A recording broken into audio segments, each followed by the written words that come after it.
आपको रोज़ की तरह लिखनी ब्लॉग में सबका हार्दिक स्वागत है। सबके मंगल भविष्य की कामना के साथ आज प्रेरणादायक विषय में दोस्तों योग में संकल्प व स्थिरता के भावों के बारे में, यानी योग की वास्तविकता को हमेशा के लिए सुदृढ़ रखने के लिए और योग की वास्तविक स्वरूप को जानने के लिए संकल्प और स्थिरता से हम कैसे योग की साधना को हमेशा अपने जीवन में अवतरित कर सकते हैं और उससे अपने जीवन को सामर्थ्यवान बना सकते हैं और योग से अपने चरित्र का निर्माण कर सकते हैं और संकल्पित जीवन की पराकाष्ठा और स्थिरता के भावों का संचार कर सकते हैं। तो योग में संकल्प का मतलब है दोस्तों, यानी इरादों की शक्ति का इस्तेमाल करना। यानी योग अभ्यास के दौरान संकल्प एक मार्गदर्शन के तौर पर हमारे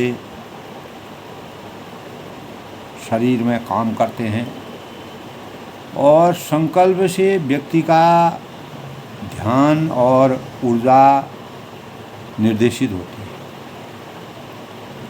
और संकल्प के बार बार पुष्टि से आत्मविश्वास की मजबूती को बल मिलता है और योग में स्थिरता का मतलब है शरीर की स्थिरता, यानी शरीर की स्थिरता से सांस की स्थिरता पैदा करना, बेचैनी से अपने को जीवन दान देना और किसी प्रकार के विचलन से मन को संयमित रखना। तो यह हमारा संकल्प है, हमारी प्रतिबद्धता है कि चाहे मन में कोई भी इच्छा क्यों न हो, उसे शरीर में कोई भी संवेदना क्यों न उठे, तो हम स्थिर रहें, हमेशा अपने को अटल रखें और इसके बावजूद किसी प्रकार के अपवाद हमारे जीवन में ना आए। अगर हमें किसी प्रकार की पीड़ा महसूस होती हो या अगर हम कहीं पर परेशान में आते हैं, तो वहाँ पर हम स्थिर या संघर्ष कर रहे हों तो हम कैसे वहाँ पर अपने करने में अपने को सामर्थ्यवान बनाएं। तो यदि हमारा मन तभी दोस्तों गीता में कहा है कि अगर हमारा मन कृष्ण चेतना में लीन है, तो भगवान श्री कृष्ण गीता में कहा गया कि भगवान के चेतना में, कृष्ण में अगर हमारा मन चेतना में लीन है तो वह बिना हवा वाले कमरे में रखी मोमबत्ती की लौ की तरह स्थिर रहेगा। इसीलिए कहा गया है कि सच्चा कृष्ण चेतना प्राप्त करने पर प्राप्त व्यक्ति हमेशा दिव्यता में लीन रहता है। और गीता में दोस्तों योग यानी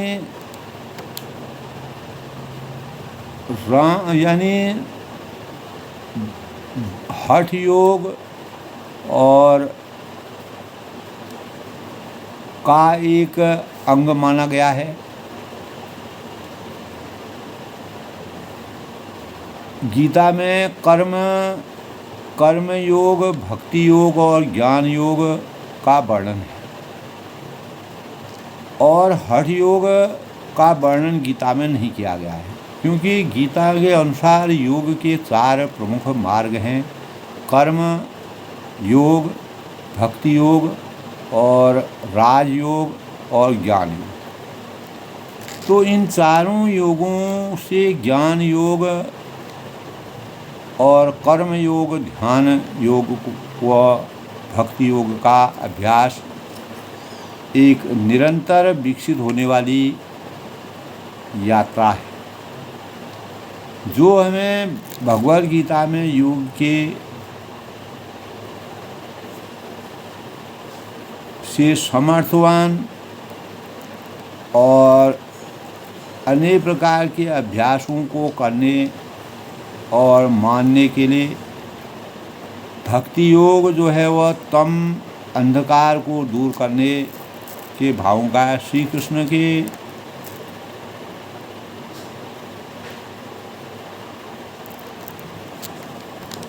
अनुसार दोस्तों कर्मों में जो योग को ही योग यानी कर्म योग को ही सफल माना गया है। अकर्म योग और निष्काम योग करने की को कर्म नहीं कहते हैं। भगवान गीता में योग को सदैव चंचल रहने वाली इंद्रियों को वशीभूत रखना, इंद्रियों को वश में रखते हुए परम तत्व और एकाग्र मन की भावना का संचार करना है। तो योग के सौजन्य से यानी योग जिस प्रकार वायु रहित स्थान पर दीपक हिलता डुलता नहीं है, उसी प्रकार जिस योगी का मन वश में रहता है वह आत्म तत्व के ध्यान में सदैव स्थिर रहता है। इसी प्रकार दोस्तों यदि मन कृष्ण भावनामृत में नियम है कि उसी तरह स्थिर मन अगर स्थिर रहेगा जिस प्रकार दीपक स्थिर रहता है, जिस तरह एक कमरे में दीपक की लौ हमेशा स्थिर रहती है, उसी प्रकार वायु नहीं होती, क्योंकि वहाँ वायु नहीं होती है। इसलिए कहा गया है कि यानी यथो दीपो निवातस्यो नैज्ञते स्वमता स्मृता योगिना यति चित्तस्य यतो योग आत्मा। जहाँ वायु नहीं होती है, इसलिए कहा जाता है कि सदैव आध्यात्म में लीन अपने आराध्य प्रभु के ध्यान में निरंतर अविचल असली कृष्ण भावना भक्ति व्यक्ति वायु रहित स्थान में रखे दीपक की तरह स्थिर रहता है। जिस तरह लौ चंचल नहीं होती है, उसी प्रकार मन भी चंचल नहीं होता है, और यही स्थिरता है, इसको स्थैर्य भी कहते हैं, योग की सिद्धि है। इस तरह आध्यात्म या परमेश्वर के ध्यान में स्थिर व्यक्ति की अवस्था का वर्णन श्री कृष्ण ने भगवद गीता में कहा है दोस्तों कि यत्रो परमते चित्तं निरुद्धं योग सेवयां यत्र चैव आत्मानं पश्यन् आत्मनि तुष्यति सुखम आत्यतिकं यत्तद् बुद्धि ग्राह्यमति इंद्रियम वेति यसे न चैवावं स्थित अस्थिलति तत्वतः।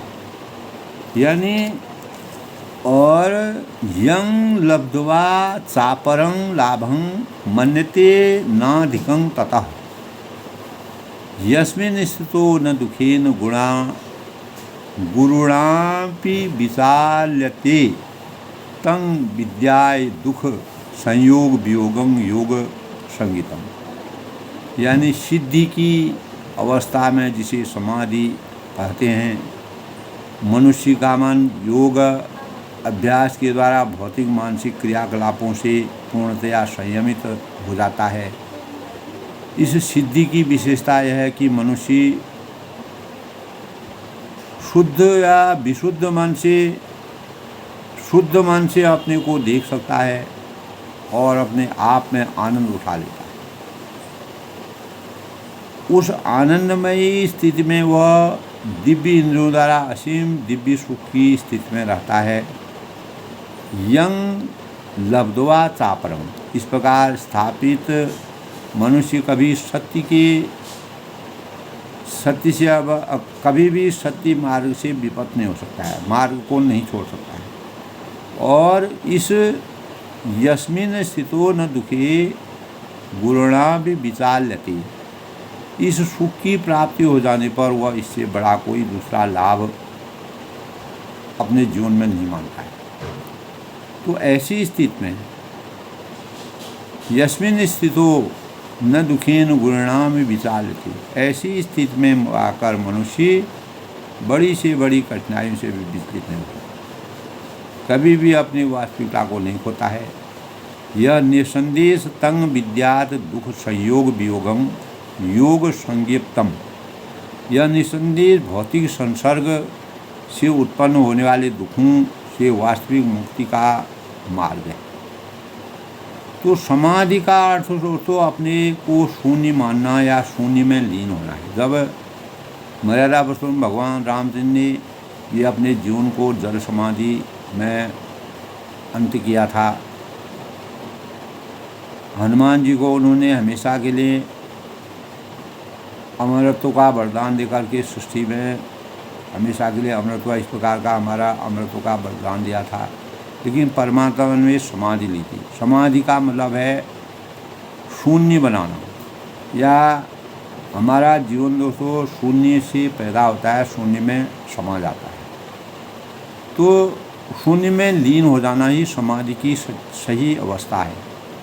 तो यह असंभव है, क्योंकि श्लेषो अधिक करस्ते शाम अव्यक्ता शक्त चेतसाम। कुछ योगी कहते हैं, कुछ योगी जिनका ऐसा मत है वह कहते हैं कि मनुष्य को सारे कार्यकलाप बंद कर देने होते हैं और अपने को गतिहीन जड़ बनाना होता है। और किंतु यह कैसे संभव है? स्वभाव से जीव चेतन कार्यशील आत्मा है, और गतिहीन जड़ का अर्थ है दोस्तों भौतिक गति को समाप्त करके कृष्ण भावनामृत में स्थिर होना। यानी ऐसी अवस्था में मनुष्य भौतिक अपेक्षाओं से, लालसाओं से और महत्वाकांक्षाओं से अधिक विकसित नहीं होता है, वह क्षणिक होती है। जैसे ही वह भौतिक रूप से गतिहीन या जड़ बन जाता है तो कृष्ण भावनामृत में उसका उल्लेख किया गया है कि उसकी गति बढ़ जाती है, और जो ही वह कृष्ण भावनामृत में से सक्रिय होने लगता है वह भौतिक कार्यों के प्रति स्वतः गतिहीन बन जाता है। तो मैं प्रायः अशांत या चंचल बालक का उदाहरण अगर हम इस संबंध में देते हैं दोस्तों, तो योग में संकल्पता, स्थिरता, क्योंकि ऐसे बालक जो को गतिहीन बनाना असंभव होता है, इसीलिए उसे जो भी छोटा अशांत या चंचल बालक जो का उदाहरण हम अपने जीवन में लेते हैं, तो बालक का जीवन तो हम देखते हैं तो वह गतिहीन बनाना असंभव होता है। न उसको हम कोई भी प्रकार की यातनाएं दे सकते हैं, कुछ नहीं कर सकते हैं, इसीलिए उसमें सोच समझने की शक्ति नहीं है। हम कुछ भी बोले उसका उसमें कोई प्रभाव नहीं पड़ता है। जब वो अज्ञान अवस्था में होता है तो उसको हम खिलौने या देखने के लिए चित्र देना समझते हैं, या विभिन्न प्रकार के खिलौने आसुकी हो जाते हैं उसको चूक करने के लिए, उसकी गतिविधियों में परिवर्तन करने के लिए। तो इस तरह वह व्यस्त रहेगा, उसकी व्यस्तता को बनाए रखने के लिए, या एक तरह से गतिहीन रहेगा वो।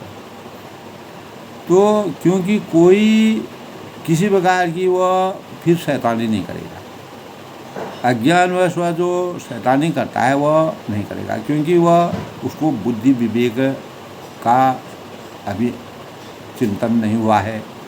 इसी तरह यदि कोई मन को गतिहीन बनाना चाहता है तो उसे जिस प्रकार बालक अपने मन को, बालक का मन गतिहीन होता है और उसको अगर हम उसके गतिहीन बनाना, और उसको असंभव होता है बच्चे को, इसलिए उसको गतिहीन बनाने के लिए हम उसको खिलौने देते हैं, अनेक प्रकार के प्रलोभनों देते हैं, अनेक प्रकार की बातें करते हैं।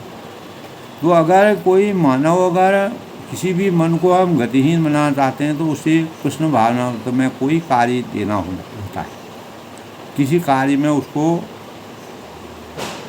लगा देना, तब कृष्ण भावना में साक्षात्कार के कारण शैतानी करने के लिए अवकाश नहीं मिल सकता है। हम किसी प्रकार के गलत कार्य करने से अपने को रोक लेते हैं। तो कृष्ण भावना में लगने के लिए मनुष्य को सर्वप्रथम अनुभव करना होता है, यानी हमें कृष्ण का, यानी मैं कृष्ण का हूँ, मैं यह पदार्थ नहीं हूँ, मैं इस राष्ट्र का, समाज का नहीं हूँ, मैं इस धूर्त या उस धूर्त से संबंधित नहीं हूँ, मैं तो एकमात्र कृष्ण का हूँ। तो पूर्ण रूप से परमात्मा में विलीन हूँ। तो यह गतिहीनता है, अपने को स्थिर बना लेना, किसी भी प्रकार की भावनाओं के उद्वेग में नहीं आकर के अपने को स्थिरता का पैगाम पहुंचाना। तो इस ज्ञान से पूर्णता है और अपनी वास्तविक स्थिति को कृष्ण से भिन्नाक्ष के रूप में अनुभव करना। तो भगवद गीता के दोस्तों 15वें अध्याय में कहा गया है कि ममेवांशो जीवलोके, ममेवांशो जीवलोके, इस युद्ध, इस बद्ध जगत में जीव मेरी नित्य अंश है, ईश्वर अंश जीव अविनाशी। और जैसे ही हम उस यह समझ लेते हैं कि तुरंत अपने भौतिक कार्य बंद कर देते हैं, और गतिहीन होने पर यही अर्थ है कि इस अवस्था में मनुष्य शुद्ध तन से आत्मा को देखता है, और शुद्ध तन से देखने से क्या होता है, आत्मा का जो आस्वाद करता है वह और आनंद लूटता है, आनंद की अनुभूति में वह डूब जाता है। तो शुद्ध मन का अर्थ है कि समझना है कि कृष्ण से संबंधित, मैं परमात्मा से मेरा सानिध्य हो गया। तो संप्रति मन दूषित है, क्योंकि हम सोच रहे हैं कि मैं इससे या इससे संबंधित हूँ। मन तब शुद्ध होता है दोस्तों जब वह समझता है कि मैं परमात्मा में विलीन हो गया हूँ। तो जो समर्थवान हो जाते हैं, तो आत्मा में उनके आनंद मंगल बनाने का अर्थ यही है कि कृष्ण के साथ आनंद मंगल मनाना। अनेक प्रकार के दोस्तों इस प्रकार के भक्त हैं जो अपने जीवन में परमात्मा में पूर्ण रूप से आस्था रखते हुए आनंद मंगल अपने को बनाने में सक्षम हो जाते हैं, क्योंकि कृष्ण परमात्मा है, मैं व्यष्टि आत्मा हूँ। परमात्मा तथा आत्मा एक साथ भोग करते हैं, और भोग अकेले नहीं किया जा सकता, इसके लिए दो व्यक्ति होने चाहिए। हमें एकांगी भोग का क्या अनुभव है, एकांगी भोग संभव नहीं है। भोग का अर्थ ही है दो कृष्ण, यानी जो कि परमात्मा है और व्यष्टि आत्मा है। यदि मनुष्य दोस्तों को एक विश्वास हो जाए, अंतरात्मा में विश्वास की उत्पत्ति हो जाए, तो मैं कृष्ण का अभिन्न अंग हूँ, तो वह बड़ी से बड़ी कठिनाइयों के बीच में भी पूर्ण रूप से परमात्मा में अपने को समर्पित कर देना, अच्छा बुरा भला सुख दुख, अच्छाई बुराई जो भी हो रहे हैं, पूरा परमात्मा में समर्पित कर देना, क्योंकि वह जानता है कि कृष्ण सुरक्षा प्रदान करेंगे। विषम और सम परिस्थितियों में वही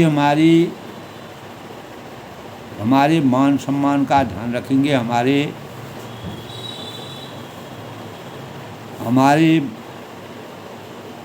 कार्यों में किसी प्रकार के गतिरोध से बचाने के लिए पूर्ण समर्पण की भावना से सुरक्षा प्रदान करने में समर्थवान होंगे। तो यही शरणागति या आत्मसमर्पण है। इस स्थिति में पाने के लिए मनुष्य को भरसक प्रयास करना चाहिए, अपनी बुद्धि का उपयोग करना चाहिए, कृष्ण में विश्वास रखना चाहिए और बालस्य नेह शरणम पितरो नृसिंह कहा है दोस्तों। यदि कृष्ण हमारी रक्षा नहीं करते हैं तो हमें कोई भी नहीं बता सकता है। इसी प्रकार रामचरितमानस में तुलसीदास जी ने दोस्तों कि संसार में हमको जितने प्रकार के भी जो बीमारियां हैं, जो आसक्तियां हैं, जो बीमारियां, जो परेशानियां हैं, उनका अगर निदान करने वाले हैं तो वह केवल मर्यादा पुरुषोत्तम भगवान रामचंद्र जी है, जो इस संसार में मानव रूप में अवतीत हुए हैं लोक कल्याण के लिए। इसी प्रकार श्री कृष्ण बालस्य नेहं शरणं पितरो नृसिंह, यदि श्री कृष्ण हमारी रक्षा नहीं करते तो हमें कोई भी नहीं बता सकता है। यदि कृष्ण हमारी अपेक्षा करते हैं तो कोई उपचार नहीं है, उसका कोई भी उपचार नहीं है अगर वह हमको साथ नहीं देते हैं, हम उनके सानिध्य में नहीं हैं। तो अपने को सुरक्षित रखने के लिए हम जो भी कदम उठाते हैं अंततोगत्वा हम कभी भी निष्फल नहीं होंगे। फला भाव हमारे अंतःकरण में विराजमान होते हैं। तो रुग्ण व्यक्ति का उपचार करने वाले अनेक कुशल वैद्य हो सकते हैं। हमारी जो छोटी मोटी जो रुग्ण बीमारियां उनका उपचार करने के लिए इस संसार में अनेक वैद्य हो सकते हैं जो आज डॉक्टर का रूप लिए हुए हैं, किंतु इसकी गारंटी नहीं है कि वह व्यक्ति जीवित रहे। यदि कृष्ण चाहते हैं तो उत्तम वैद्यों और औषधियों से होते हुए भी वह व्यक्ति मर जाएगा। दूसरी ओर यदि कृष्ण हमारी रक्षा कर रहे होते हैं तो व्यक्ति पूर्णतः कृष्ण की शरण ग्रहण करता है, जो वह सुखी बन जाता है, क्योंकि वह जानता है कि स्थिति चाहे जैसी भी हो कृष्ण उसकी रक्षा करेंगे।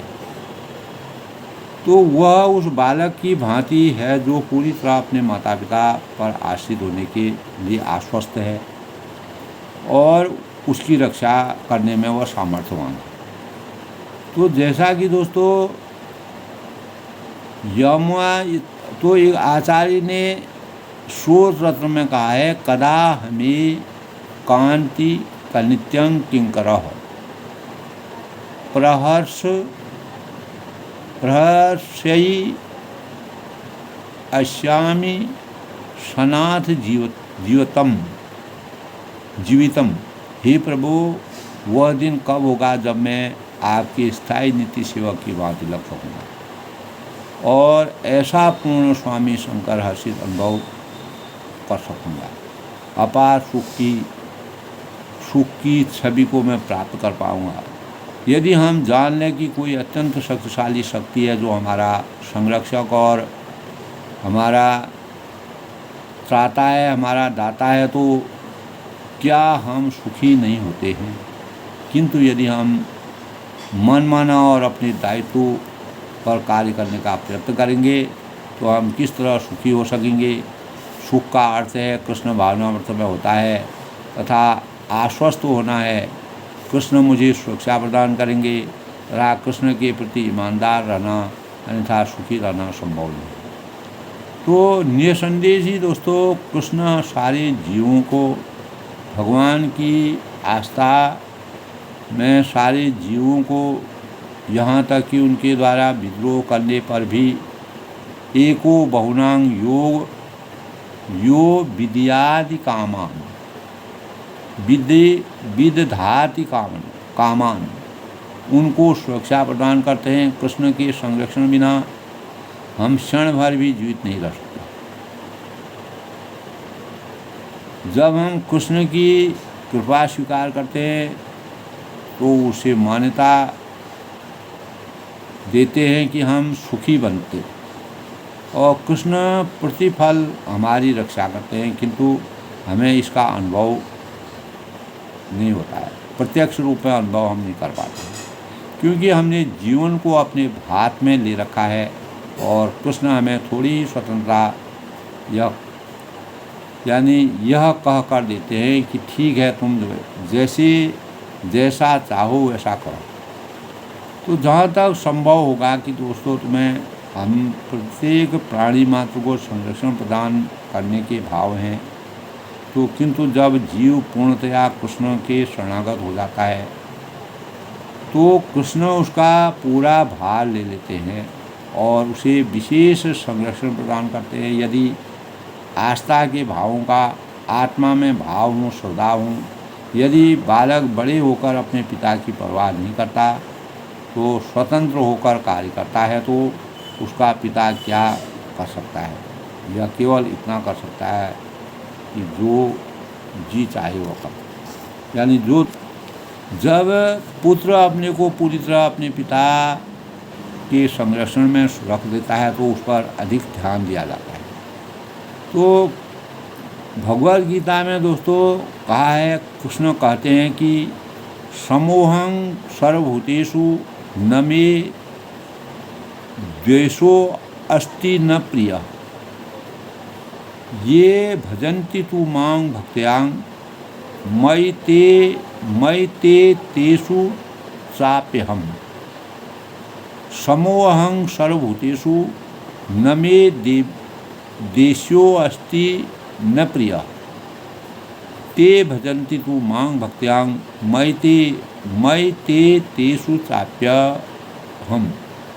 यानी मैं न तो किसी से द्वेष करता हूँ, नहीं किसी से के साथ पक्षपात करता हूँ, मैं सबों के लिए समभाव हूँ, किंतु जो भी भक्ति पूर्वक भाव श्रद्धा से मेरी सेवा करता है, परमात्मा को भजता है, वही मेरा मित्र है, वही मेरा सखा है, वही मेरा सब कुछ है, मुझ में स्थित रहता है और मैं भी उसका मित्र हूँ। तो मैं भी उसके लिए मित्रवत भावों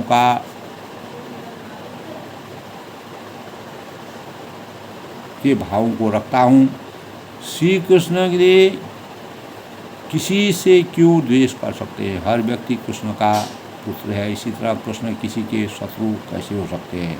क्योंकि सारे प्राणी कृष्ण के पुत्र हैं, अतः वे सबों के मित्र हैं और दुर्भाग्यवश हम उनकी मैत्री का लाभ नहीं उठा सकते हैं, परमात्मा की आसक्ति को प्राप्त नहीं कर रहे हैं। यही हमारा रोग है। और एक बार कृष्ण को अपने नित्य पिता और पितृ के रूप में अगर हम मान लेते हैं, तुम्हें माता च पिता त्वमेव, तुम्हें बंधु सखा त्वमेव, तुम्हें विद्या द्रविणं त्वमेव, तुम्हें सर्वं मम देव, तुम्हें सर्वं मम देव, तो मान लेते हैं तो हम यह समझ सकते हैं कि सदैव हमारी रक्षा करते हैं और इस तरह हम सुखी हो सकते हैं। सनिश्चयेन योक्तयो योगस्य निर्वीणं चेतनानां संकल्प प्रभवा कांता मात्य कंता सर्वनशी स्वतः मन शैवी इंद्रिय ग्राम्यं विनियम्यं समन्वयतः। मनुष्य को चाहे कि संकल्प, इसीलिए दोस्तों मनुष्य को चाहिए सनिश्चयेन योगो निर्विणेन चेतसा। तो मनुष्य को चाहिए कि संकल्प तथा श्रद्धा के साथ योगाभ्यास में लगे और पथ से विचलित न हो। संकल्प प्रभवान्वा मां सत्वकत्वा सर्वान शेषतः, और मनोधर्म से उत्पन्न समस्त इच्छाओं को निर्विवाद रूप से त्याग दें।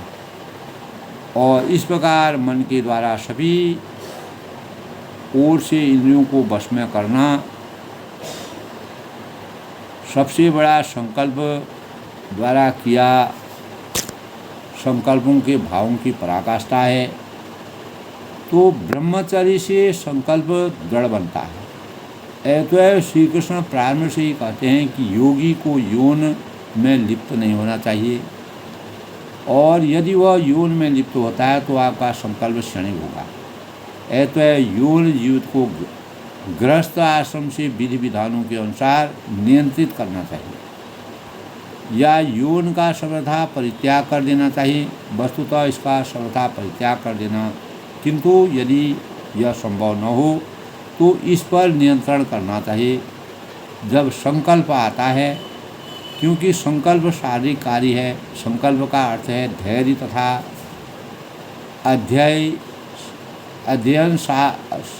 अध्यवसाय पूर्वक।